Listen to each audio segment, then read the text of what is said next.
Fala pessoal, eu sou o Daniel, a gente está aqui no podcast Lado A. E por que Lado A?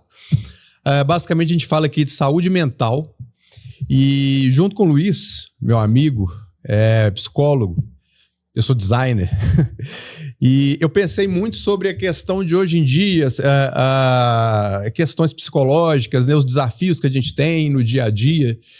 E a gente vai falar muito sobre isso, não só hoje, como nos demais podcasts que a gente vira gravar, que a gente vira chamar outros convidados. E hoje as pessoas têm muito dilema, né, emocional, e elas tendem a não compartilhar isso e deixar isso para debaixo do tapete. Então, o meu objetivo, nosso objetivo aqui, não só meu e do Luiz, mas também do nosso convidado, do Diogo e todos que vierem depois, vai ser tornar isso, externar as dificuldades, os dilemas, porque o nosso principal objetivo é colocar que a dificuldade que a gente tem no dia a dia faz parte talvez da maior parte da nossa vida. E a gente não precisa colocar isso debaixo do tapete, a gente pode externar isso porque todo mundo tem problema, todo mundo passa por dificuldades. E é só quando a gente externar, que a gente vai conseguir ajuda, que a gente consegue, não pessoas para ajudar a gente, mas a gente consegue desmistificar tudo que a gente vem sofrendo. Porque quando você entra, né, no quarto escuro e vê que você acha que você vai doer, de repente quando você externa e você fala, você vê que nem doeu tanto assim. Então esse é o nosso objetivo e seja bem-vindo ao nosso podcast. E a gente está aqui com um grande convidado, um amigo que eu conheci tem pouco tempo, o Dente até o conhece há mais tempo, que é o Diogo. O Diogo, vulgo Didi também. Ele tem vários perfis aí, que é o Diogo e Sua Grana. E, bom, Didi, brigadão por você ter acreditado nesse projeto. Obrigado mesmo por você ter sido nosso parceiro aí nessa caminhada. E, bom, ninguém melhor do que você para falar um pouquinho de você, se apresenta um pouquinho aí para a gente conhecer um pouquinho de sua história aí. Obrigado, Daniel, obrigado, Luiz, obrigado pelo convite, prazer estar aqui no Lado A. E é uma honra para mim ser convidado por vocês e estar iniciando um projeto que eu creio que vai ser muito bom para muita gente, justamente pela proposta que vocês têm de ajudar as pessoas na saúde mental. Mas me apresentando, eu sou o Diogo e eu falo para a Sua Grana. Então, o meu assunto é dinheiro. Eu falo de dinheiro há 17 anos, quase 17 anos. Eu sou casado com a Brenda há 17 anos. Tenho 3 filhas, Helena, Mariana, Marcela. E tenho uma empresa que chama Granai, que é grana com Artificial Intelligence, né? Minha Granai, Diogo Sua Grana e Minha Grana. Eu trabalho com o WhatsApp com inteligência artificial e ele faz o seu orçamento e ele cuida da sua vida financeira. É como se fosse um aplicativo no WhatsApp? Nem precisa baixar aplicativo. É no próprio WhatsApp, você lança suas receitas de despesas e ele vai para a web, para um dashboard que a gente criou, tem interação, é uma consultoria financeira por IA. Eu fiz essa empresa, tem 2 meses que a gente lançou ela e graças a Deus tem sido um sucesso. Por quê? Porque eu entendo que 80% das nossas finanças são resolvidas com organização. Então eu organizo minhas finanças, quanto que eu ganho, quanto que eu gasto e também com planejamento. Eu prevejo o futuro, eu me antecipo do que pode acontecer, então dessa forma eu me organizo e tomo as melhores decisões financeiras. Então, eu poderia dizer que esse IA que nós criamos, ele resolve 80% dos nossos problemas financeiros, da nossa vida financeira, e os outros 20% são decisões que a gente toma no dia a dia, de investir corretamente ou investir errado, de ter um passivo como um carro, de ter um ativo como uma casa e por aí vai. Então eu falo de finanças de uma forma muito simples, eu tento buscar falar de finanças de uma forma muito simples e venho fazendo isso, dando consultoria, dando palestra ao longo desses últimos 16 anos, mais de 16 anos. Cara, assim, só de curiosidade, a gente vê muita questão de aplicativo desses aplicativos, mas eu nunca vi um WhatsApp, para falar a verdade. Por que o WhatsApp? Porque, primeiro, que nem todo mundo quer ficar baixando aplicativo. Segundo, que todo mundo ou todo brasileiro usa o WhatsApp? E agora eu devolvo a pergunta para você. Quantas vezes por dia você abre o WhatsApp? Várias. Quantas? Cara, deve ser umas, sei lá, 30. Você, Luiz?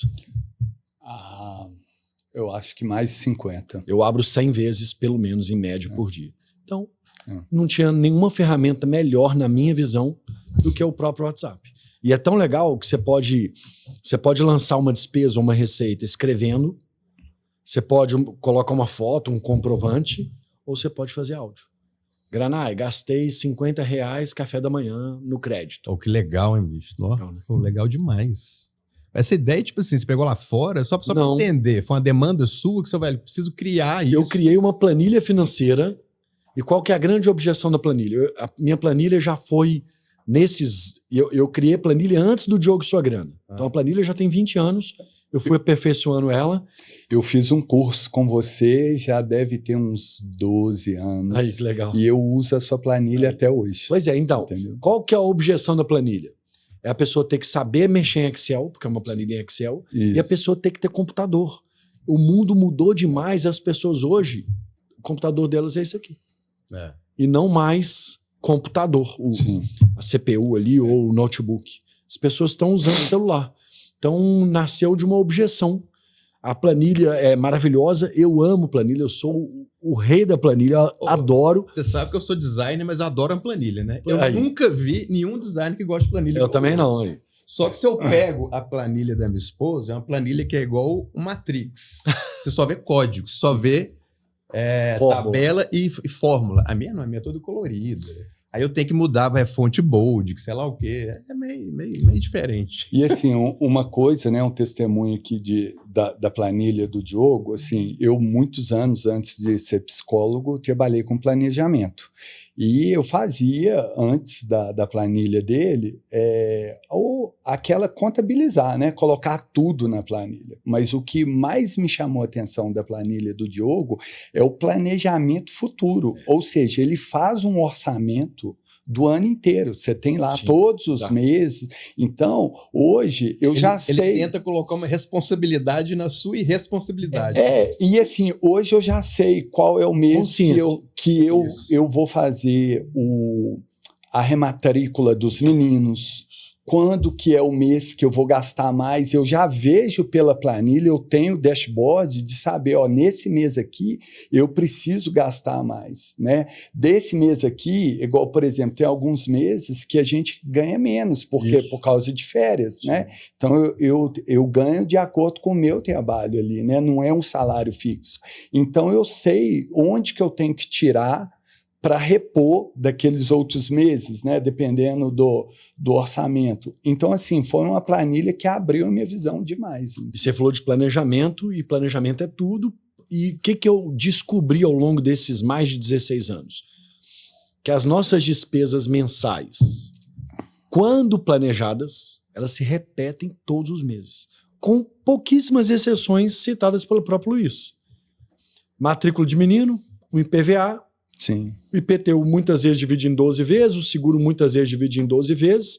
Então são contas específicas que saem do mês a mês. O resto sempre se repete. Então por que não se organizar? E a dor das pessoas chega o IPVA para pagar em janeiro, não tem dinheiro. Mas calma aí, você teve 11 meses para juntar dinheiro para pagar IPVA. Você não sabia que tinha IPVA para pagar? E por que você não sabia? Porque você não anotou. Sim. Você não lançou. Então o Granai vem para solucionar isso de uma forma super simples e prática. Mas eu tô precisando disso. Posso recomendar um livro, por falar em plano? Claro. Pense à frente. Esse livro é excepcional, eu tô adorando esse livro, eu tô no capítulo 6, eu já acabei o 6. E, cara, tem tudo a ver com planejamento. Até o planejamento, e aí não é planejamento só financeiro, mas citando um planejamento financeiro, eu sou uma pessoa que amo e que aprendi que a minha linguagem de amor é generosidade. Eu gosto desse tema, fala comigo, Provérbios fala muito sobre generosidade, e esse livro fala sobre planejar a generosidade. Eu já faço isso há 1000 anos, eu não sabia. Eu não tinha dado nome aos bois. O livro fala, planeje generosidade. Por quê? Porque quando uma pessoa de rua te pede um dinheiro e você dá, é lindo, é uma doação. mas ela vem da emoção. Sim. De ver a pessoa ali passando por uma necessidade e você dá. A generosidade, ela tem um planejamento. Ela já nasce antes de você receber o seu próprio recurso. Então, esse Pense à Frente tem falado muito comigo sobre várias coisas. Como a gente está citando dinheiro, eu trouxe esse exemplo aqui, é um livro muito bom que eu... Eu estou lendo esse livro também, eu estou no capítulo 4, um pouquinho antes. Então você não entrou no generosidade, ainda é o capítulo não. 5. Não, é isso que eu ia te falar. Né? Teve um amigo que me recomendou, ele falou, você vai adorar o capítulo 5, entendeu? Porque... E dos últimos livros que eu li, foi o livro que mais me impactou. Exatamente porque ele traz um planejamento de maneira muito prática. Muito prática. E só para entender, então, você fala muito de planejamento. Isso é bacana demais. Agora, desse caminhar profissional seu na questão do planejamento, como é que você vê uma pessoa que quer planejar, mas não tem um hábito? Ela tem dificuldade no hábito, entendeu? Tipo assim, o dia a dia dela, ela não consegue ter... Eu esqueci como é que fala. Disciplina. Então, assim, ela quer planejar, mas não tem disciplina. Como é que a gente faz esse meio de campo? Como é que a gente faz isso funcionar com esse tipo de pessoa? Então, também um outro livro que eu já li, O Poder do Hábito, ele ensina a gente a repetir a mesma coisa durante uma quantidade de dias até que aquilo se torne hábito. Então, você usou as palavras corretas. Eu preciso de disciplina para começar a fazer. Eu preciso de consistência. E aí o livro Pense à Frente também tem um capítulo de seja consistente. Ou seja, começou a fazer, vai até o final. Gente, esse é o primeiro podcast, eu espero que tenha milhares de podcasts. Lá na frente a gente vai olhar para trás falando, fomos consistentes. Então, ser consistente é continuar, e eu garanto que a pessoa vai criar o hábito. Então, por exemplo, eu gosto muito de rotina. Eu sou alucinado com rotina. E eu acho que funciona e me ajuda a planejar. Então, a pessoa que quer buscar se planejar melhor para a vida, seja financeira ou qualquer outra decisão, ela tem que encaixar isso na rotina. Ou seja, amanhã, por exemplo, eu acordo todo dia, 6 da manhã, e vou treinar na academia ou vou jogar meu futevôlei, que eu te falei. Uhum. Na noite anterior, a minha roupa já está separada no banheiro e o meu pré-treino já está num pote só para eu bater ali no liquidificador, colocar mais um ingrediente ou outro ali, uma creatina, uma coisa assim, e então já está tudo encaixado o meu dia. Tudo eu uso o calendário daqui do celular. Eu sou o louco do calendário. Mas se acontece algum evento que quebra a sua rotina, como é que você lida com isso? Cara, muito fácil. Muito fácil. De boa? Super de boa. Assim, não é o melhor dos mundos, mas acontece. Então, por exemplo, eu tô com a semana que vem inteira planejada. Aí surge uma viagem essa semana que eu vou ter que ficar a quarta-feira toda fora. Eu vou ter que redistribuir essa quarta para todos os dias. Então, já sei. Vamos usar como exemplo o que aconteceu com a gente. A gente tinha marcado uma outra data para cá. Gente, eu não gosto de desmarcar compromisso. Eu não gosto, tenho pavor disso, não gosto de atrasar. Vocês viram que eu cheguei aqui antes do horário de começar, porque eu sou habituado com o calendário. Quando surgiu um imprevisto, o que eu fiz? Eu olhei para a agenda e falei assim, beleza, eu tenho 3 compromissos para desmarcar aqui e 3 atividades que eu vou ter que fazer em outro momento. E reprogramei essas atividades. E agora trazendo para o mundo financeiro. Poupar é um hábito. E como é que ele nasce? Ele nasce você mentalizando que é uma despesa. Então eu começo o mês, eu sei que quanto que eu vou ganhar e quanto que eu vou gastar. Eu vou separar ali 20% para poupar. Depois que eu fizer 3 meses, vira um vício do bem. Legal. Você fez 3 meses. Você vê aquilo de volta, né? Você vê de volta. O primeiro mês é um sacrifício. O segundo mês, você já fez o primeiro, deixa eu fazer de novo para ver o que vai dar. Terceiro mês é maravilhoso. E aqui, para fechar esse assunto, ou para continuar, mas para eu falar uma coisa que eu acredito muito, uma tese de vida minha é o seguinte.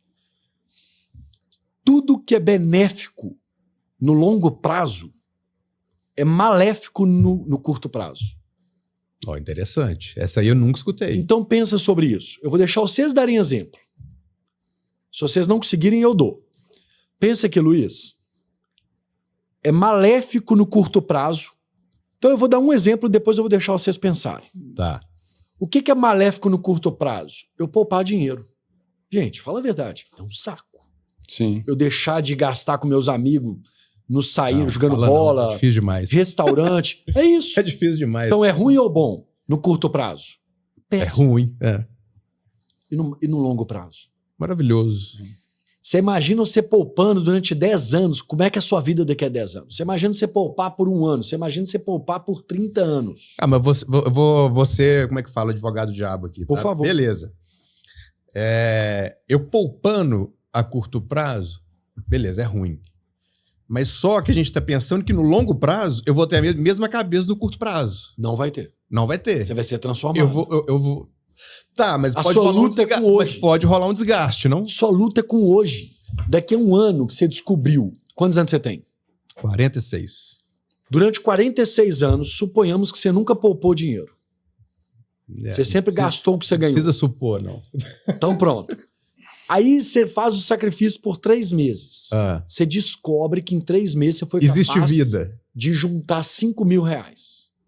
Ah, Cara, mudou o seu mindset. Eu garanto isso. Eu garanto que é uma mudança de mindset. Então, curto prazo, sacrifício. Longo prazo, benefício. E aí, trazendo para a psicologia, eu quero seu exemplo. Você podia dar um exemplo para a gente, por exemplo, de vício. Não, é exatamente o que eu ia falar sobre o poder do hábito, o livro Sim. que você falou. Então, assim, vamos supor, a gente não tem o hábito de ir na academia. No início, quando você começa a ir na academia, é difícil você levantar. difícil. É difícil você pegar aquele... Mas A depois, dor que você sente no Exato. início. Sim. Ninguém quer sentir dor. E é desconfortável. O seu cérebro, ele não está acostumado a você levantar ou aquela determinada hora, você parar o que você estava fazendo para ir fazer aquela atividade. Depois de um tempo, aquilo se torna um hábito. E aquilo não te dói. Já é parte da sua rotina. Isso aquilo... O peso vem se você não for, né? E aí o desconforto começa... Ao contrário. Ao contrário, e é o que ele está Porque você colocando. criou o hábito. Então, ó, exemplo Mas tipo financeiro. uma programação mental, né? É isso. Exato. E exemplo de físico. Quer pensar sobre vício? A sensação de curto prazo e a consequência de longo prazo? Pensa aí. Pensa e explana o seu pensamento. Não, bicho, eu não funciono sob pressão, não. Eu vou falar. Fala aí. Cigarro. Eu nunca fumei. Boa, beleza. Mas o que dizem? Você está fumando ali para dar uma sensação de alívio. Sim. E ela é boa no curto prazo? Sim.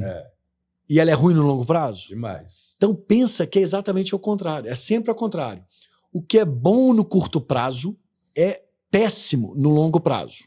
Uhum. Então o que é bom no curto prazo? Comer doce o dia inteiro, fumar, beber, Exato. dormir até mais tarde. Isso tudo é bom no curto prazo.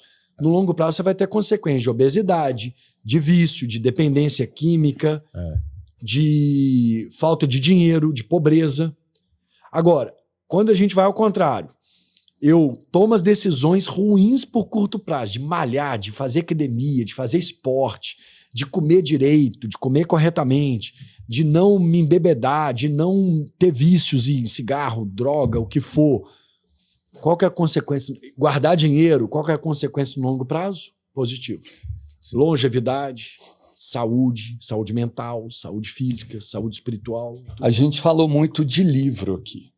E eu lembro, quando eu era 5ª série, eu li raríssimos livros na escola. Meu pai comprava, eu não tinha hábito de ler, eu não gostava de português e foi muito difícil. Eu fiz vestibular lendo resumo dos livros que tinham, porque eu não tinha hábito de ler. E toda vez que eu pegava para ler, eu lia 2 páginas e sentia cansado.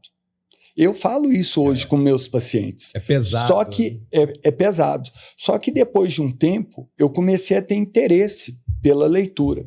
E aí eu comecei, pouco a pouco, lendo 2 páginas, parando, porque eu não tinha resistência, lendo 5 páginas. Hoje, às vezes, eu me pego lendo 2 horas, assim. Às vezes, eu leio 60, 70 páginas de uma vez. Eu queria assim. ser você. Nossa, eu queria demais ter o costume de ler, velho. Não tenho. Esse livro que nós estamos lendo, do Pense à Frente, a gente está lendo por causa de um projeto. E quando o meu livro chegou, eu tinha que ler 4 capítulos de uma vez só. Então, eu tive que ler 140 páginas em menos de uma semana, em 4 dias. Isso no meio do trabalho, no meio das questões. Então, e pensando lá atrás, eu imaginava, eu nunca vou conseguir fazer isso. Mas é isso. Gradativamente a gente vai ganhando. Cara, é interessante você falar isso, que eu tô lembrando aqui. Eu nunca fui o melhor aluno, assim, de longe, assim. Sempre tive dificuldade de estudar. Só que eu passei em publicidade e propaganda, né? Então, eu precisei me forçar a estudar para passar no vestibular. Só que eu não conseguia. Assim, eu tentava, achava aquele negócio pedante, um saco. Então, eu parei para pensar e cheguei na seguinte conclusão: eu preciso pensar, velho, como é que eu funciono? Tipo assim, como é que o Daniel funciona? Porque eu preciso estudar. Mas tá pedante, tá difícil, eu não tô conseguindo.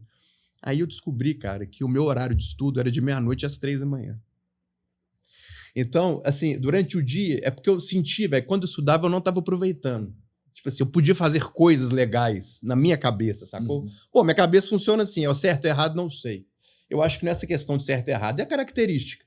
Na época minha, naquele amadurecimento, eu pensei assim, então vamos tentar? Vamos. Eu comecei, cara, a estudar de 1 às 3 e peguei hábito. Estudei, cara, foi legal pra caramba e tal, passei. Então isso foi muito legal, assim, que eu descobri, sabe? Assim, é claro que a gente precisa de hábito, precisa de regras, só que você tem que se permitir também, se conhecer. Né? Tipo assim, você tem que assim, identificar suas características. Eu só funciono de manhã.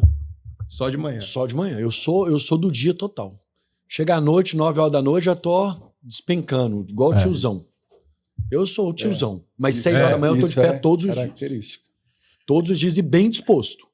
Ah, top, velho. Bom demais. Eu de manhã, cara. Assim, por isso que tem diferença. Tem gente que treina de tarde, de noite, tem gente que treina de manhã. Eu, de noite, eu não consigo treinar na academia. Sim. Sou ninguém. Mas tem gente que não consegue treinar de manhã. Isso é identificar suas características, suas limitações e adequar você a isso. Tá tudo bem. Ô, Diogão, deixa eu te fazer uma pergunta. A gente, né, o intuito nosso aqui é muito falar sobre saúde mental e eu vejo no consultório, assim, o tanto que dinheiro desestrutura as pessoas, né? Então, eu queria, se você tiver algo para compartilhar relacionado a isso, né? Você dá consultoria para algumas pessoas, você tem uma empresa que trabalha com isso, como que as pessoas chegam lá com relação, assim, endividadas e essa correlação com a saúde mental delas, né? Que é algo... Foi excelente seu ponto. Eu vou voltar no Granai só para citar o que está acontecendo agora com a gente, né? Tem praticamente 2 meses que a gente lançou o Granai. Ele era só para pessoa física, continua sendo, mas ele era só para B2C. Então, somos nós, empresa, para o consumidor direto. Só que eu tenho muitos convites de empresas que me chamam para dar palestra. Justamente pela saúde emocional do funcionário. Sim. O funcionário endividado, ele se torna improdutivo. Sim. Em casa, o marido, sob a ótica minha, né? Sou o marido da Brenda, né? Ou o parceiro ou a parceira, ele leva um estresse ou ele responde de muitas formas equivocadamente, com muita emoção, quando ele está endividado, quando ele está com problema financeiro. Sim. Gente, a gente tem filho, a gente sabe o tanto que é difícil você falar que não tem. Você fala assim, pô, não tem condição de comprar isso aqui para você. Ô, Diogo, para o homem é muito mais. Pode falar. Desculpa te cortar. Não, pode contar. Não, eu sempre pensei assim, até minha mulher, a Carol, me falou algo muito interessante. Ela falou assim, amor, é muito mais difícil você falar não quando a gente tem. É a educação financeira que a gente dá para os nossos filhos. Total. Sabe assim, você pode dar, mas será que a gente deve dar? Perfeito. Senão a gente já vai, e eu vejo o Diogo, acompanha ele nas redes sociais, e ele já coloca as meninas dele educando, né, dando essa educação financeira, e isso muitas vezes vem de forma involuntária, mas você está educando o seu filho a ser um gastador ou na mente dele a poder comprar tudo aquilo que ele quer. Total. Né? Não, Então, total. Eu disse de uma dificuldade Sim. que todo mundo tem, mas é isso. Ela nasce mesmo se você tiver dinheiro. Você tem que dizer não. Os nossos filhos precisam de limite, sem dúvida. O que eu estava tentando dizer é assim, o desgaste que não... Porque você negar tendo pode até ser difícil, mas é muito melhor do que negar não tendo. Sim. Porque você está negando porque está te Porque faltando. é uma escolha, né? É uma escolha, não Negar é uma tendo necessidade. é uma escolha. Exato. É esse o ponto. Sim. Então, faz muito mal, de fato, para as famílias. Sabe qual que é a segunda maior causa de divórcio no mundo? Falta de dinheiro. Ou dinheiro, não é nem falta. O tema é dinheiro. Porque muitas vezes tem muito dinheiro e tem muito divórcio em razão de muito dinheiro também. Mas o dinheiro é a segunda causa de maior divórcio no mundo. O primeiro não precisa falar, né? Ah, é? O primeiro é chifre. Isso é pesquisa. Aham. E, de novo, voltando para o trabalho, né? Então, o que eu comecei a fazer? Eu comecei a ir nas empresas oferecendo o Granai para elas, para elas comprarem para os funcionários. Sim. Para os empresários, os CEOs darem um benefício para o empregado. Vai voltar para ele.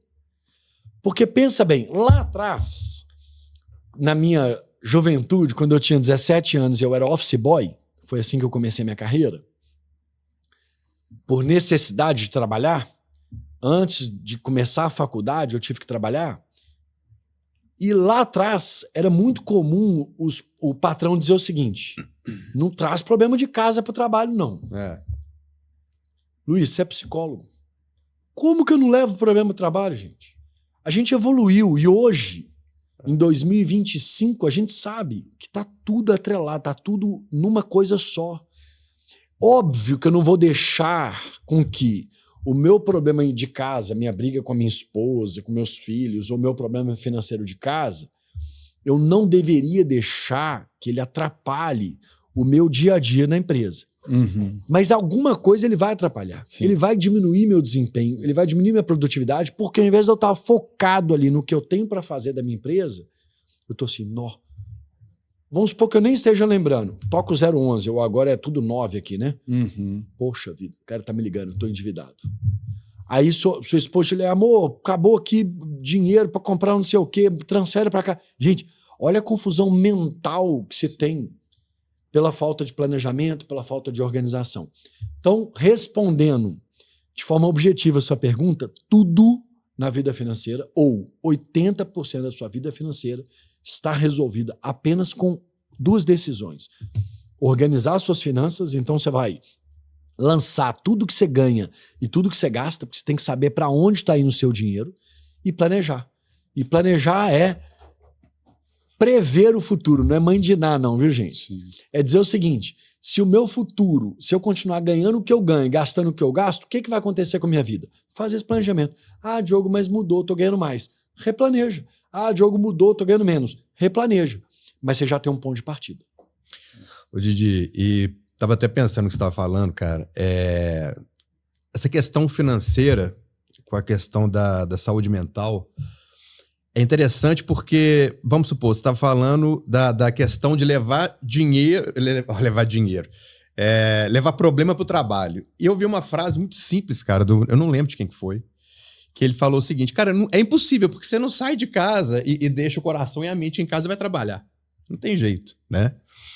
E com relação a essa questão, até que você comentou do casamento, que é o segundo motivo de separação, né? Que seria a grana, é não só... O que eu imagino, assim, qual que é o grande desafio? É não só você planejar a questão financeira de sua vida, mas talvez até maior é você entender o papel do dinheiro na sua vida, né? Porque para algumas pessoas ele é o objetivo final, outras não. Outras você tem outros objetivos, né? Que vem na frente do dinheiro. Então, assim, nesse caminhar seu, no seu próprio trabalho, cara, você tem esse tipo de conscientização com seus clientes? Você fala assim, na hora que você vê que é um cara que é bitolado, que ele, vamos supor, é um cara que tem muita grana, mas ele não gasta, ele bota tudo ali debaixo do colchão. Ele não vive, tipo assim, ele não aproveita. Aquilo ali, você, tipo assim, se ele perde um pouquinho, ele fica louco. Como é que você lida com esse tipo de situação? Que você sabe que é uma pessoa, assim, que tem... que, às vezes, esse tipo de pessoa, ela é um pouco cega, ela não consegue enxergar, tipo assim, que tá errado. Aquele tipo de... Ela tá como se fosse colocando Deus como... O dinheiro como Deus da vida dela. Uma obsessão. É uma obsessão. Como é que você lida com esse tipo de situação, cara? Com seus clientes? É um baita de um desafio, porque isso tem a ver com finanças comportamentais, que tem a ver com psicologia. Sim. E você não muda uma pessoa da noite pro dia, é uma construção. Então, assim, as famílias que eu cuido de patrimônio financeiro, quando elas me contratam, elas estão, de certa forma, se sujeitando a mim, às minhas escolhas, às minhas decisões, aos meus aconselhamentos. Então fica mais fácil. A pessoa está me pagando para ela não me ouvir. Então ela costuma me ouvir, na grande parte, na grande maioria das vezes. E como eu estou cuidando do patrimônio familiar da pessoa, eu estou no dia a dia com ela. Quando são as consultorias, eu tenho mentoria, consultoria, palestra, que são, no caso da consultoria, é uma coisa mais específica, é como se fosse uma sessão de psicologia. Você não vai conseguir mudar a vida da pessoa em uma hora que você disser umas verdades para ela. Então, é uma construção. É um caminhar lado a lado. É instruir o que pode ser melhor. Então, essa pessoa obsessiva, né? Tudo é guardar, tudo é guardar. E entender o passado dela. Às vezes, essa pessoa passou fome. Eu tive um cliente uma vez que falou comigo assim, Diogo, você pode reduzir qualquer despesa minha, menos almoço. Esse negócio me incomodou, eu fiquei sem entender, eu rebolava de cá, de lá, ela não falava até que ela resolveu se abrir para mim. E ela me contou chorando, dizendo que ela passou fome na infância e que ela tinha um trauma e que a única coisa na vida que ela não abria mão é de almoçar bem. Ou seja, as pessoas trazem consigo um histórico familiar. E aí por que muitas vezes tem divórcio, voltando ao assunto de casamento?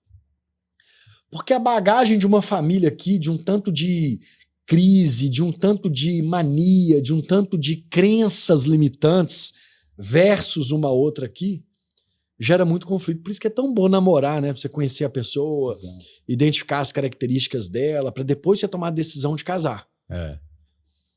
Por quê? Porque nós somos seres diferentes. Viemos de histórias diferentes. Na minha família, o meu pai Meu pai faleceu tem 23 anos. Mas é o homem mais generoso que eu já conheci em toda a minha vida. Mas ele era tão generoso que ele pegava dinheiro emprestado para ajudar outras pessoas. E eu descobri isso a duras penas, que isso não está certo. A minha mãe, por outro lado, que ainda é viva, a minha mãe era a doida do caderninho. Foi aí que eu aprendi o Excel. Minha mãe era a louca do caderninho. Tudo anotava porque morria de medo. Então são perfis diferentes. Um que não tem medo de se endividar, o importante é ajudar as pessoas. Tem gente pior que eu, assim que era a cabeça do meu pai. E outra que assim, se eu não anotar, se eu não controlar, nós vamos passar fome. Eu preciso de ter esse controle aqui.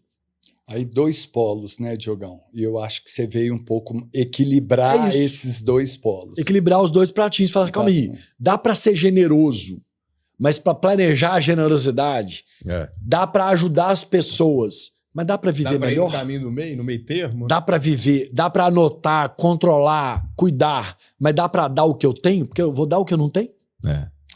E é algo que eu sempre falo no consultório, né? A gente deve sair desses polos, né? O radicalismo de um lado ou de outro, ele normalmente não é bom. Normalmente.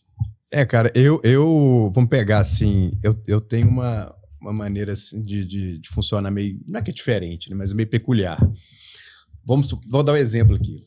Eu vou falar um pouquinho de mim, né? Todos os amigos, todos não, mas a maioria dos meus amigos e das pessoas que eu conheço tiveram o filho único ou seus filhos e tem a tendência a ser mais responsável, né? Tipo assim, a cortar coisas da vida que te gera perigo, que te gera, você pode ter, que pode proporcionar a sua falta, vamos colocar assim. Sim. Depois que eu tive a Luísa e a Gabriela, elas estão com 8 e 4, respectivamente, eu resolvi tirar a carteira de moto. Sabe, assim, foi um caminho diferente. Porque, de repente, você se vê, porra, velho, ser criança é maravilhoso e tudo, mas na hora, de repente, você se vê muito vivendo só pra família. Aí você pensa, cara, eu preciso de sair um pouco pra mim e tal. Eu sempre achei moto bem perigoso. Aí, de repente, eu me permiti. Eu cheguei no trabalho, tipo assim, meio pesado numa segunda-feira, e meu chefe falou assim, ô Daniel, o que é isso, cara? Você já tá cansado na segunda, 8 horas da manhã? Eu disse, não, cara, demanda e tal, sei lá o quê. Vem cá, vou dar uma volta com você. E me colocou pra dar uma volta na garupa dele, eu adorei. Não tô fazendo apologia à moto aqui não, tá, gente? Só contando o meu caso. Então, a partir daí, virou, tipo assim, igual o pessoal fala, né? O mosquitinho da moto me picou e agora eu fico trocando e tal, eu tô achando a delícia. E é o seguinte, lá em casa é completamente diferente. Eu e a minha esposa, nós somos é difícil falar positivo e negativo, que é como se fosse pegar de uma forma pejorativa. Mas eu sou designer, então sou totalmente criativo, sacou? Minha esposa é contadora. 2 mais 2 é 4 e acabou. Né? Não tem, é preto no branco, acabou. Então a gente sempre tem esse dilema, né? Pô, Daniel, eu tento, assim, eu procuro gastar muito, não é procuro, mas eu tenho a tendência de gastar muito com uma necessidade de curto prazo. Vamos supor, agora eu quero comprar, guardei uma grana. Eu falei assim, Ju, guardei essa grana, beleza? Ela, beleza, vamos botar na aplicação? Vão. Aí tá lá na aplicação. Aí eu tô vendo aquele dinheiro rendendo, bacana, eu falei assim, porra, eu posso comprar alguma coisa bacana agora, né, velho? Eu tô com a grana lá e tudo. E aquele mosquitinho falando assim, Daniel, tira essa grana daí, velho. Essa grana tá fazendo nada aí e tal. Você tem que gastar. E eu tenho essa tendência a pensar assim, porque quando eu tinha 27 anos, eu tô com 46 hoje, eu deu início à minha síndrome do pânico. Então, cara, assim, você acaba sofrendo muito com as questões psicológicas, né? Então você pensa assim, cara, eu vou me permitir ter momentos bons porque eu mereço, tá? Tipo assim, eu tô falando que é certo? Não. Tô falando que é errado? Não, é característica, tá? Então, esse tipo de situação, ele me proporcionou a valorizar ações e eventos de curto prazo, porque é o que me proporciona, seja uma alegria passageira que me proporciona. Então agora eu tô louco para comprar uma moto, entendeu? Tipo assim, uma Harley que eu sempre quis ter. Mas eu tô nessa dificuldade, ou compro a Harley, ou deixo o dinheiro lá. Então, assim, é por isso que eu tô falando até com o Diogo, não é pra puxar saco dele, não. Eu tô precisando desse aplicativo e também do curso dele, cara, pra eu conseguir entrar, tipo assim, ser uma ferramenta de ajuda, até porque eu sei que, tipo assim, cara, se você gastar tudo a curto prazo, você não consegue planejar, tipo assim, você dorme com ansiedade. Né? Mas isso aí é a questão do equilíbrio. Você tem que gastar, você tem que viver, até porque senão você entra naquele ponto que você falou, do cara que só ganha, poupa e não usufrui de nada, mas também é o momento de você equilibrar e não gastar tudo, entendeu? Eu tenho uma dica. Ué, por favor. Super claro para mim. Falta objetivo, falta você precificar os seus sonhos. Você tá com dinheiro lá parado e o tal do mosquitinho tá te falando, gasta ele. Isso. Por quê? Porque você não tem um objetivo com aquele dinheiro. Não tá claro qual é o seu objetivo com aquele dinheiro planejado. Entendi. Eu já coloquei lá no Minha Granai, eu já coloquei os meus 4 próximos sonhos financeiros. Legal. No meio do caminho, eu não vou ou não deveria fugir do meu propósito, porque tá claro. Precifique o seu sonho. Então, qual que é o primeiro sonho? Uma viagem de janeiro para a Austrália. Quanto custa? Escrevi lá. Qual que é o próximo? Trocar moto. Quanto custa? Coloquei lá. O outro, qual que é? Deixa claro os seus objetivos. Porque quando você olhar para o dinheiro e falar assim, pô, o dinheiro está rendendo ali, não está fazendo nada. Claro que ele está fazendo. Eu estou acumulando aquele dinheiro para realizar esse sonho aqui. Eu sempre digo o seguinte, o dinheiro, ele tem que nascer carimbado. Eu coloco aspas aqui, Porque com destino. Meu dinheiro chegou. 20% do destino dele é para os meus sonhos, que já estão escritos. E eu quero ter um progresso em cada sonho, eu quero realizar cada sonho. Porque eu já tenho claro para mim o que é meu sonho. E tá tudo bem você querer uma moto. Agora, você já conversou com sua família se essa é a prioridade da sua família? Onde eu quero chegar? Os meus sonhos, depois que eu casei, não são só meus mais. Sim. Então eu alimento ou alinho com a Brenda. Eu falo, Brenda, tô doido para trocar a BMW. É a prioridade? Não. Então qual é a prioridade? Vamos alinhar aqui qual é a prioridade? Ah, não, amor, nós precisamos de fazer uma reforma na casa. Você acha que isso é prioridade? Acho. Isso aqui vai valorizar a nossa casa? Vai. Isso aqui vai dar mais bem-estar para nossa família? Vai. Então vou fazer o seguinte. Quanto que nós precisamos? 200 mil. Tudo isso aqui é hipótese, tá? Sim. Exemplo. Então eu vou colocar aqui 200 mil, que é o meu próximo objetivo. Uhum. Depois disso, então eu vou trocar a BMW. Tá aqui. Segundo sonho. Ou, mais simples, eu vou fazer o aniversário de 15 anos da minha filha. É o próximo objetivo, porque ano que vem ela já faz 15 anos. Onde eu quero chegar? Muitas vezes nos falta só clareza no que a gente quer.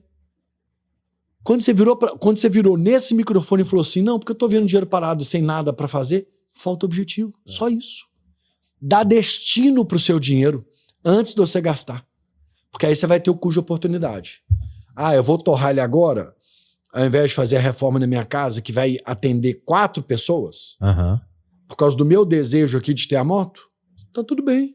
Se a decisão for essa, tá tudo bem. Mas você faz consciente e não por impulso. Filosofando um pouquinho, é você começar a escolher e deixar de ser escolhido, né? Sim. Pela vida, pela grana. E aí, quando você fala, né, que você é muito diferente da Ju, e o Diogão falou questão de namoro, né? Muitas vezes, quando a gente namora, o nosso objetivo é mudar o outro. A gente quer tentar mudar o outro. E se a gente mudasse esse objetivo... Ceder, né? Pois é. E se a gente mudasse esse objetivo para se adaptar ao outro, talvez os casais seriam muito mais felizes. Né? Porque quando a gente começa a se adaptar, Perfeito. é exatamente o que ele colocou ali. Né? Ele levou, sim, o desejo dele de trocar o carro. Né? Mas quando ele escuta da esposa dele, ele também não está fazendo só o que ela quer. Mas eles estão se adaptando ali. O que a gente vai fazer primeiro? Não, eu vou filosofar agora, então, do que você está falando. Será que a parte mais difícil de ser um servo é dentro do casamento? Com certeza. Com certeza. O maior desafio nosso de vida é casamento e criar filho. Com certeza. Essa aí eu tenho certeza. Essa Mato, né? Não tem nada que te afia mais do que a sua esposa. Eu amo a minha, eu amo mesmo, assim, sabe? É um grande presente de Deus, eu falo isso com ela direto, mas assim, talvez é onde a gente é mais exposto, entendeu? E talvez aonde Deus mais trata no nosso coração. Queria mudar um pouquinho, Diogão. Eu vejo que você já te acompanha há muito tempo e eu vejo que você está bem atuante em rede social. Uhum.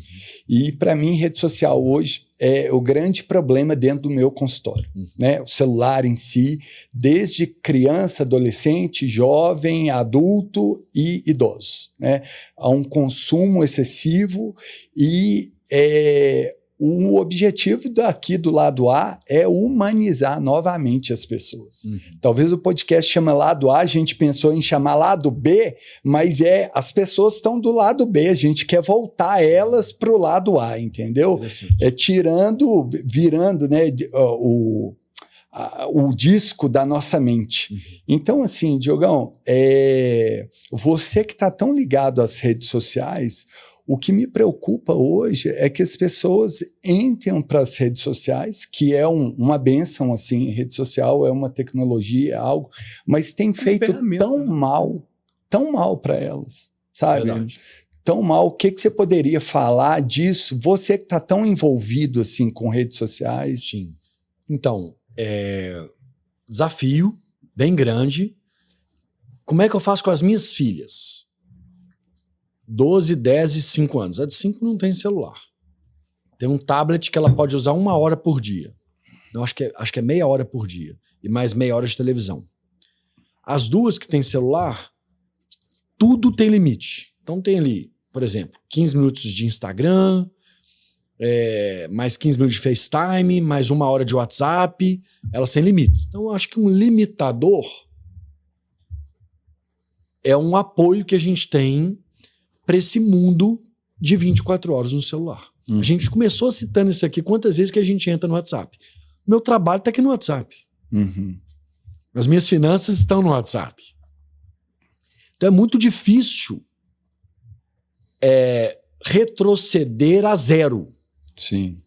Mas buscar equilíbrio também é uma palavra que você usou aqui, que é tão difícil buscar equilíbrio. Então, por exemplo, lá em casa, a gente não almoça com o celular na mesa. Proibido. Desde o pai aos filhos. Legal. Esse hábito é legal. É criar algumas regras para tentar diminuir essa nossa dependência pelo celular. E você tem algum exemplo seu, assim, que você se pegou das redes sociais ou da tecnologia te sugando, te absorvendo? Vários. Esse do almoço mesmo, talvez tenha começado por mim. Por eu levar o celular almoçando e vendo quem que mandou, quem que respondeu, eu faço quem que não. isso hoje. Pois é. Falei legal, mas eu faço. É um hábito péssimo. Eu fui, para quem não me conhece, né, eu fui presidente da Rádio Itatiaia por 3 anos e meio. E a rádio me tomava 24 horas do meu dia. Porque é 24 horas no ar, né? Não desligava. Sim. Então eu tinha problema 3 horas da manhã, 5 horas da manhã, 11 horas da manhã. Então virou hábito eu ter o celular. Aí eu resolvi empreender. Hoje eu não trabalho mais para ninguém, trabalho para mim. Então eu consigo mais ainda colocar limite. Sim. Então é tentar colocar limite. Por exemplo, a minha filha mais velha, Helena, a linguagem de amor dela é tempo de qualidade. Se eu der 20 minutos para ela, olhando no olho dela, sem mexer no celular, ela tá cheia de amor o resto do dia. Eu já descobri isso. Interessante. Então, identificar a linguagem de amor. Você já leu esse livro, 5 linguagens do amor? Não, eu sei, eu já ouvi falar, mas nunca li, não. Sim. É serviço, muito bom. palavra de afirmação, que são os meus 2. Tempo de qualidade, toque, qual que é o outro? Presente. Presente. A Brenda é presente, eu sou serviço e palavra de afirmação, a Helena é tempo de qualidade, a Mariana tem palavra de afirmação e serviço. Marcela ainda está não identificado. Isso, gente, esse livro ou esse entendimento de qual é a linguagem de amor funciona para todos os nossos relacionamentos. Funciona para a gente com Deus, que a linguagem de amor de Deus é serviço. Eu descobri isso. Assim, descobri não. Quis dizer assim, eu sinto isso, eu percebo isso. Ficou arrogante o jeito que eu falei, não quero passar isso não. A minha esposa identificou a minha linguagem de amor e ela mudou um hábito dela que me agradou demais e a gente descobriu isso um pouco na marra. Porque a minha linguagem de amor é serviço. Então, eu amo quando eu presto serviço para alguém. Mas eu recebo amor só assim também. Agora, a forma dela receber amor é presente. Então, se eu chegar agora lá em casa com uma bala, um bombom, um chiclete, nossa, eu sabia que você gostava desse chiclete de melancia, trouxe para você. Acabou. É o que ela precisava. E, de novo, Helena, tempo de qualidade, parar, olhar. Então, eu acho que a gente aprender a identificar a linguagem de amor das pessoas com as quais a gente relaciona, e no trabalho também, a gente como executivo, ou a gente como dono de empresa, como CEO que eu fui, quando você identifica qual é a linguagem de amor do povo que trabalha com você, você muda a qualidade do seu time. Uns vão querer receber elogio, palavra de afirmação. Outros elogios não faz a menor diferença. Sim. A minha filha mais velha tá nem aí para elogio. Ela se acha. Cara, sabe o que eu acho super interessante que você tá falando? Porque é pelo seguinte, é uma coisa que eu acredito. E, tipo assim, eu não li esse livro, mas vai de frente com uma experiência que eu tive, né, profissional com que eu acredito. Existem pessoas que querem adaptar o jeito dela à sua gestão. E que as pessoas façam aderência ao jeito dela. Sim. Particularmente, eu acho isso difícil, cara. Eu acho isso duro. Eu, particularmente, o que eu procuro fazer? Perceber a forma que cada pessoa recebe a mesma mensagem, mas de uma maneira diferente. E tenta adequar daquela forma de cada pessoa, porque eu acredito que a tendência a você evitar um grande ruído, ela é maior, sacou? E você acaba, tipo assim, eu acredito, cara, assim, que eu acho que isso também faz parte do que eu acredito muito, que é viver com amor, sacou? Você praticar o seu dia a dia, pessoal, que seja a vida pessoal, profissional, velho, baseada no amor, sacou? Isso, você ceder um pouco de quem você é pra aquela pessoa te compreender melhor, sabe? Enfim. Ô Elcio, mas se você for pensar em liderança, cara, liderança é servir os outros, não é ser servido. Então, quando você pensa em liderança, né, igual você deu o exemplo de ter um chefe que quer adequar ou moldar todo mundo conforme o perfil dele, isso é prato cheio para dar errado. Entendeu? Isso é prato cheio para dar errado. Deveria ser o contrário. Mas eu também acredito que isso foi uma forma que foi muito utilizada, assim, sim, muito, exato. Tempo atrás. Mas existia muita chefia, não liderança, né? Era uma chefia. Ele mandava era um mundo mais vertical. Hoje o mundo é mais horizontal. Exatamente. Agora, Didi, eu tô curioso agora, cara, nesse caminhar seu com finanças, me fala um pouquinho, cara, como é que foi sua infância? A gente falou muito dos seus clientes, né, das nossas vivências também, minha e do Luiz. Mas fala um pouquinho como é que foi o Didi criança aí, como é que foi esse caminhar seu, você com sua família, seus dilemas, como é que você começou a descobrir que você tinha esse chamado, não é um chamado, mas, olha, essa questão da vida financeira pode ser legal. Me fala um pouquinho também, não só da questão profissional, mas de repente você teve algum dilema mental, psicológico, alguma coisa assim que definiu quem que o Didi é hoje? Bom ponto. Enquanto estava perguntando, eu não tinha tido insight, agora eu tive. No final, pelo que você falou. Com 17 anos, que eu virei office boy, comecei a trabalhar, o meu pai adoeceu.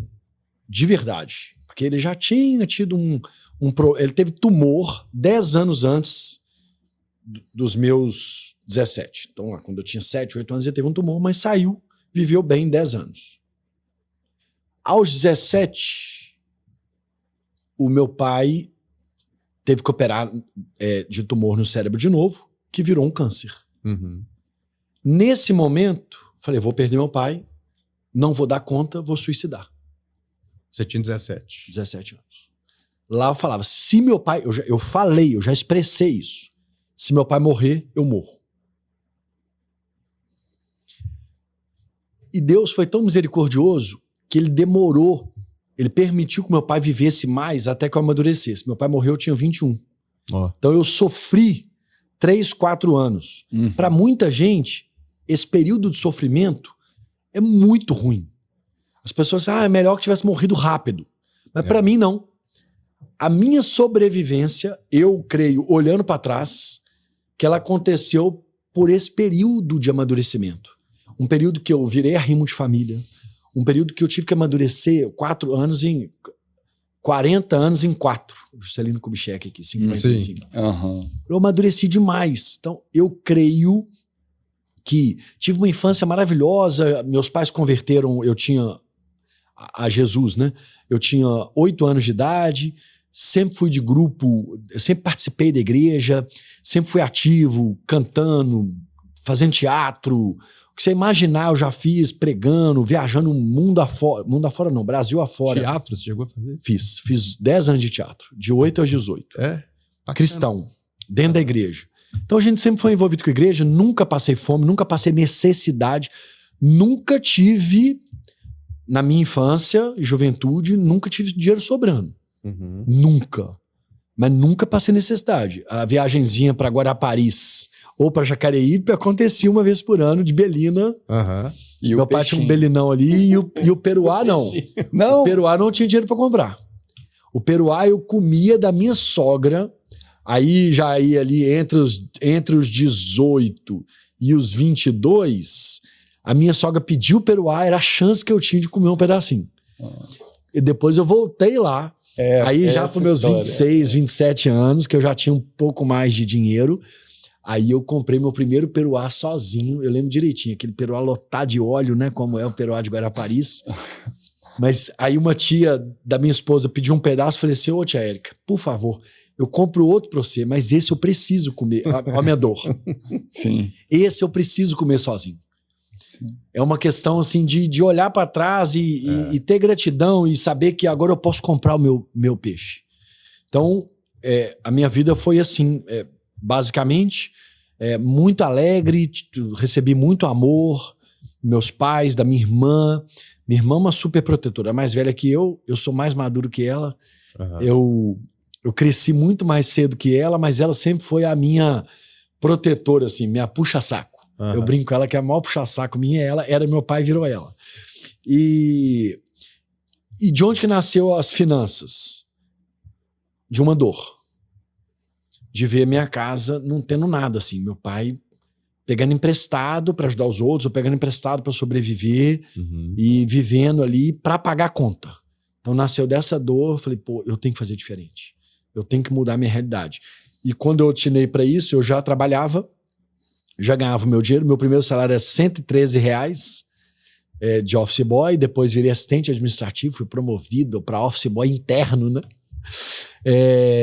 Aí depois abri empresa, quebrei empresa, aí fui fazer estágio em tudo quanto é lugar, também formei em publicidade e propaganda, tava perdidinho lá com 19, 20 anos, meu pai para falecer, eu perdidinho, minha cabeça perdida, sem saber o que fazer.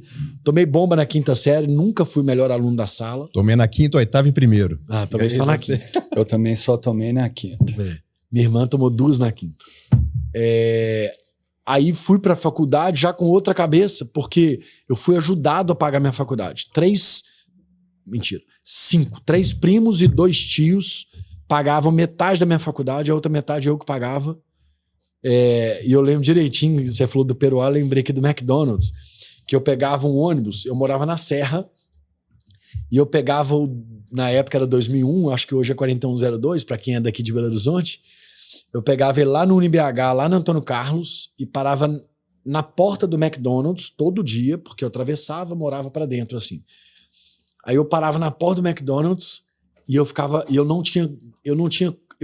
podia até ter dinheiro para comprar o McDonald's, porque naquela época, meus 19, 20 anos, ou seja, 24 anos atrás, McDonald's não era para qualquer um, não. Sim. E eu não conseguia pagar. Eu falei assim, gente, como é que eu vou comer McDonald's com meus tios pagando minha faculdade? Então eu fiquei 2 anos era um luxo, né? sem comer McDonald's, consciência pesada. Sim. Eu descia do ônibus, olhava pro McDonald's, ficava doido para comer. Aí eu lembro que depois de 2 anos, eu entrei na Uzi Minas, aí foi meu primeiro grande emprego. Aí eu já tinha salário de 1.000 e pouco, o que à época era para mim um outro patamar de salário, com 10º, com PL, com tudo de bom, benefícios, de plano de saúde, previdência. Aí eu liguei para meus tios, porque eu tinha tios que moravam fora. Os outros eu agradeci pessoalmente, para meus primos também. Falei, gente, eu não preciso mais da ajuda de vocês, agora eu tenho condição de pagar minha faculdade. Eu já tinha feito 2 anos de faculdade, eu estava entrando no 5º período. E aí eu consegui pagar minha faculdade integral. No primeiro dia que eu desci do ônibus, eu fui no McDonald's e comi. Falei, agora eu posso comer troféu, né? Porque eu não tenho mais essa dívida com a minha família, ninguém paga minha faculdade mais, eu consigo pagar. E Deus é tão bom que hoje, aos 44, eu já paguei algumas faculdades para algumas pessoas diferentes. Olha que bacana. Eu fui abençoado e hoje eu consigo abençoar. Você falou que você foi empresário lá atrás e quebrou. Isso. Nesse período, teve algum desespero, teve alguma coisa, alguma questão emocional que eu vejo muito isso, sabe, Diogo? Assim, a gente hoje que está bem aqui, eu fico pensando assim, como que a gente consegue ajudar as pessoas que estão hoje no olho do furacão? E porque é difícil, muitas vezes, a gente se colocar no lugar da pessoa, né? Eu tive depressão, né? Foi até o que me levou a conhecer Jesus. E a depressão hoje foi uma bênção, né? Por ter conhecido tudo Jesus. Tudo é graças, né? Tudo coopera para o bem daqueles que amam a Deus. Mas eu lembro que lá atrás, quando eu não conseguia ver perspectiva de vida. Eu não conseguia ver um futuro, né? Eu não conseguia enxergar essas coisas. As pessoas falavam, mas eu falava assim, cara, isso é para elas, isso não é para mim, né? E hoje eu fico pensando assim, como que a gente consegue ajudar, né? E talvez a gente precisa lembrar de questões como essas, né? Hoje a gente vê um país que está passando por dificuldades. Com essa carga de imposto, né? Tipo assim, coisa, eu acredito que seja a coisa mais normal a gente quebrar, tentar quebrar. Exatamente. Né? Ainda mais no Brasil. Se voltar né? um pouquinho para a pandemia, tem gente que quebrou. Sim, exatamente. É difícil lidar com o dia de amanhã quando você não sabe, né? O que vai acontecer. Exatamente. E é isso você lembrar, né, de como foi o período. Ô Luiz, eu era muito novo. Eu tinha meus 21... Não, com 20... em 2004, eu entrei na Uzi Minas. Então eu tinha 23. Então é meu 21... Dos meus 20 aos 23 que eu tentei empreender, eu abri um escritório virtual, que hoje eles chamam de coworking.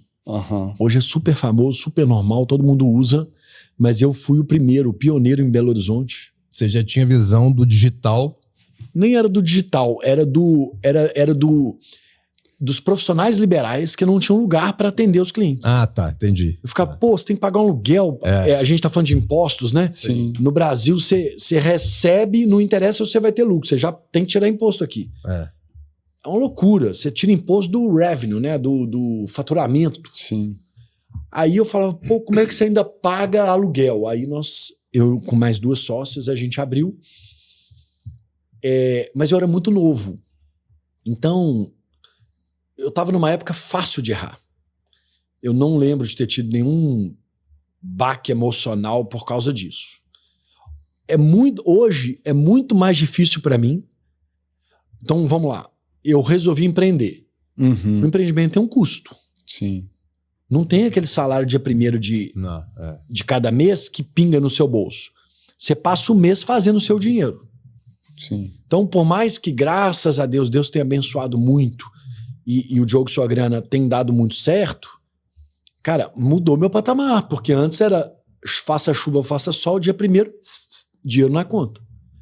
Agora, ai de mim, se não ralar todo dia, não buscar uma fonte de recurso. O que isso gera? Gera ansiedade. Exato. E eu tenho que lidar com isso todos os dias. Então, onde está o meu refúgio? Em Deus. Em buscar a Deus e falar, Deus, o Senhor é soberano, estou fazendo nenhuma loucura, estou aqui acreditando no projeto que o Senhor me deu, que nasceu no coração do Senhor. Eu sei do propósito da minha vida e eu estou trabalhando. O resto é com o Senhor. O resto é contigo. Então, é fácil? Não. Mas eu não tenho outro caminho a não ser por Jesus. Sim. Por clamar a Ele e falar, Deus, porque eu acredito muito que a gente tem que fazer a nossa parte. Sim. A Bíblia fala de mordomia. Mordomia não é ficar dormindo o dia inteiro, não. Mordomia é mordomo, é servo. Sim. É o que o líder deve ser. Então, ao sermos mordomos de Cristo, a gente faz boa gestão daquilo que Ele nos deu. Então eu tenho que fazer boa gestão das minhas filhas, porque foi Deus que deu, da minha esposa, que Ele me deu, dos meus recursos financeiros, da minha casa, do meu carro, como que eu uso o meu corpo, que é templo do Espírito Santo, como que eu faço gestão de cada uma dessas coisas. E deixo tudo com Ele. E falo, Deus, o sobrenatural é só com o Senhor. Eu vou fazer o que a minha limitação aqui me permite fazer. O resto está nas suas mãos. Todo paciente que começa comigo, eu sempre trabalho com ele o seguinte, olha, eu gostaria de trabalhar com você, primeiro você entendendo como que você é como ser humano, né? Então a gente é corpo, alma e espírito. Então eu não imputo a eles a minha fé, cada um tem o direito de ter a fé que tem, mas eu trabalho com eles o seguinte, olha, você é uma máquina. Tem uma parte que é física, tem uma parte que é emocional e tem outra parte que é espiritual. Então tem muita gente que chega lá tomando remédio que muitas vezes, se estivesse fazendo atividade física, estaria controlando a ansiedade através da atividade física e largando mão do remédio. Então, você me lembrou de uma dica. Faça atividade física porque eu sou louco da atividade física. Todos os dias, com exceção de domingo. Domingo é meu dia de descansar. Todos os dias eu faço exercício físico. Quando eu não faço, eu sinto. Você sente? Exato. Hoje, eu fui jogar futebol às 7 da manhã, no topo do bairro Buritis, perto do anel rodoviário, com 12 graus, com uma ventania de sei lá quantos quilômetros por hora.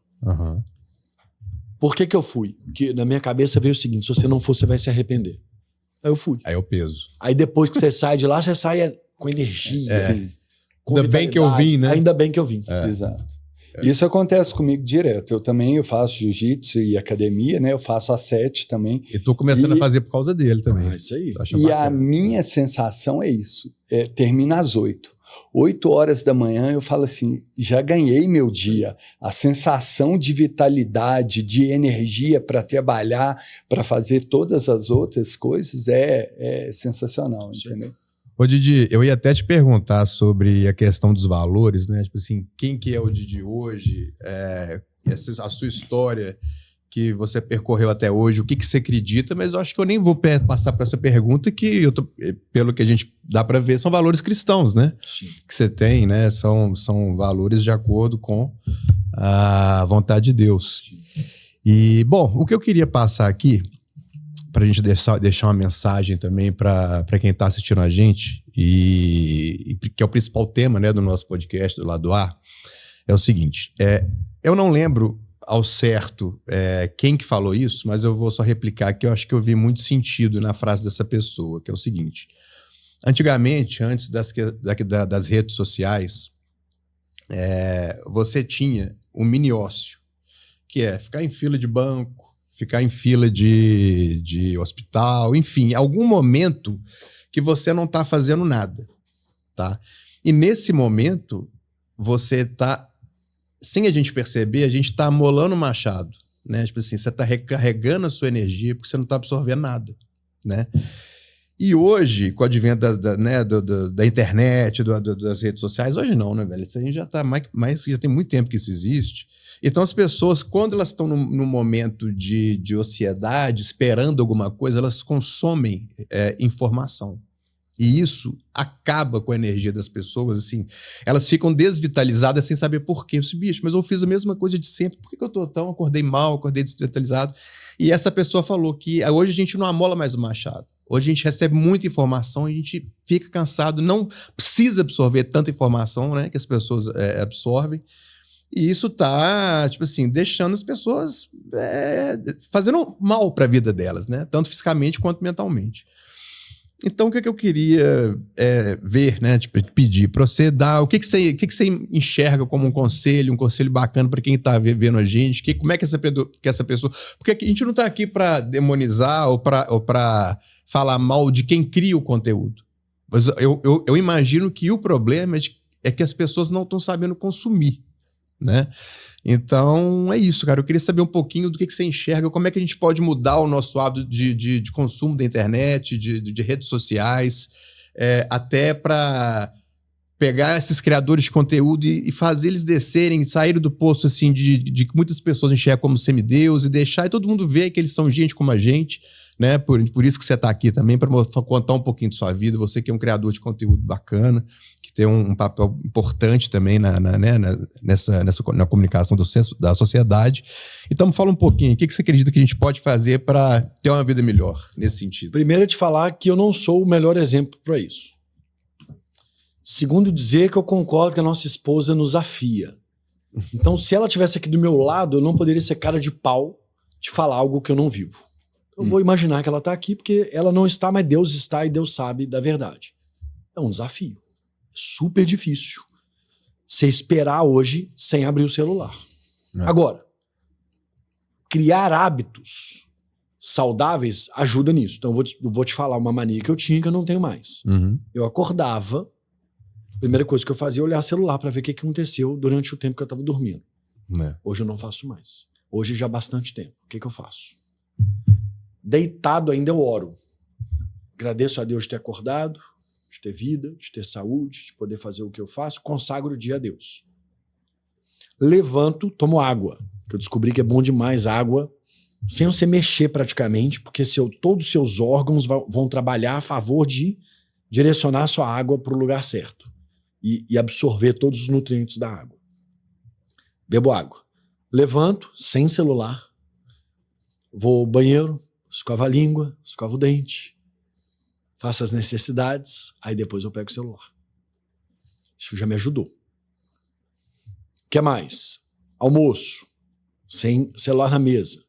jantar, sem celular na mesa. Agora, se eu estiver ali fora, esperando a hora de começar o podcast, eu vou abrir o celular.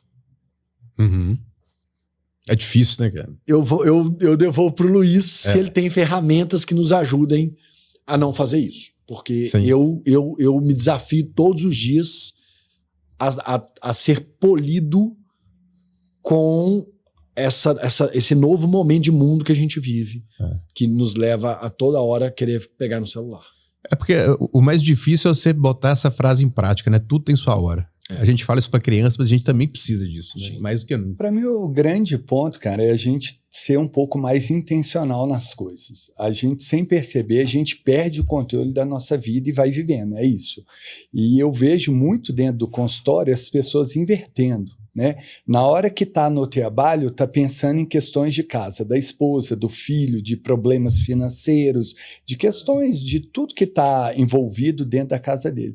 Aí o cara não produz, não trabalha, tá? E aí ele vai para casa. E aí ele começa a pensar na questão do trabalho, tudo aquilo que ele não fez e deveria ter feito.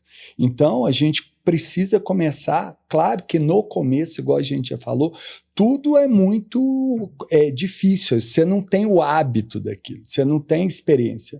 Eu falo, é preciso ter uma repetição das coisas, né? A primeira vez que eu escrevi, eu não fiz uma letra bonita, né? A primeira vez que eu andei de bicicleta, eu não andei perfeitamente. A primeira vez que eu dei um chute ao gol, eu não dei um chute perfeito, né? Mas a repetição vai melhorando aquilo ali. E isso não é diferente com a questão de intencionalidade. Então, no início você fala assim, eu não vou pegar o telefone na mesa.